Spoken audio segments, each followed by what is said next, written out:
So with that said, let's get into my pick for fight of the night. Renato Moicano and Jai Herbert. Let's just quickly touch on both of their last fights, right? First of all, Moicano goes from Damir Hadzovic at lightweight to then Rafael Fiziev. And he said it best in his media day. He knows that he was very responsible in that fight. Fiziev hits like an absolute monster. That is a freight train coming at you.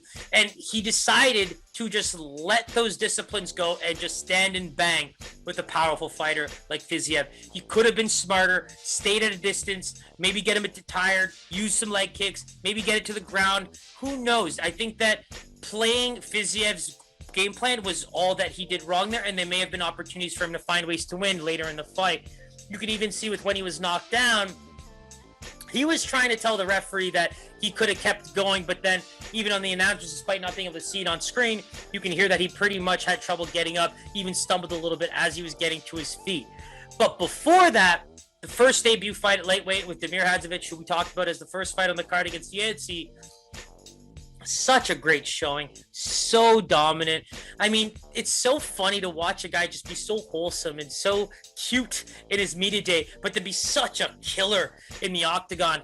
And the things that I love about Moicano and a lot of other fighters, we're going to talk about Andre Fili, but there's some guys who at 30, 31, 32 years of age who have not only been training, but have literally been fighting the best the UFC has to offer since their 22nd or 21st birthday.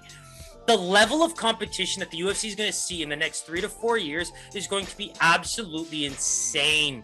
A lot of these older guys like the Michel Prazeres, as we just talked about, as good as they've been able to look at 35, 36 years old, you're now going to start seeing guys at 32 and 33 who look like John Jones's dime a dozen. Like, it's going to happen. That's how good the quality of fighters are going to be when you have guys like Fili and Moicano at 31, 32 years old, bringing in the type of experience they have, and then basically saying like, yep, this is the start of my UFC career, basically. Like, that's how good they've looked in the past and can set themselves up for the future. Now we talk about a guy like Jai Herbert, right? That Francisco Trinaldo fight was an interesting one. He was such a good distance striker, was landing big, man. Great jabs, great kicks, man. The height advantage across the board is always going to be something that he has in his favor, but I really think that this is going to be a fight that's going to dictate a lot of his future, right? Coming in as the Cage Warriors lightweight champion, it's just a very tough fight for him. And I think that this is one where that discipline that he may have lost or just, got caught off guard against Trinaldo is going to be so important.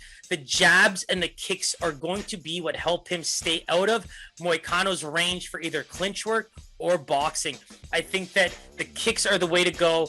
Land some leg kicks, hit the body, and try to land that jab as much as possible. It's so crisp, it's so clean, and I think that is the very real ticket to winning for Jai Herbert. Now, when we talk about a potential favorite, it's really, really difficult to see Moicano not be the favorite on this card. I just refuse to believe that he was given any kind of loss in terms of, what do we want to say? Just excitement as a fighter and just the trajectory, right? I think that was exactly where he should be, not having to cut weight to 145 anymore. 32 years old, that's going to be an absolute godsend for him. And maybe Fiziev was a little early in that part of his career, but let's take a look at the lines, man. I'm just so excited for that fight. And yeah, I mean, it's going up as we speak, right? Renato Moicano opens at a -190, another line I'm so upset I didn't get, but that would have probably been our pick in terms of Super Saiyan picks off the bat. It's just, at that -190 range, that's a pound-worthy line in my opinion.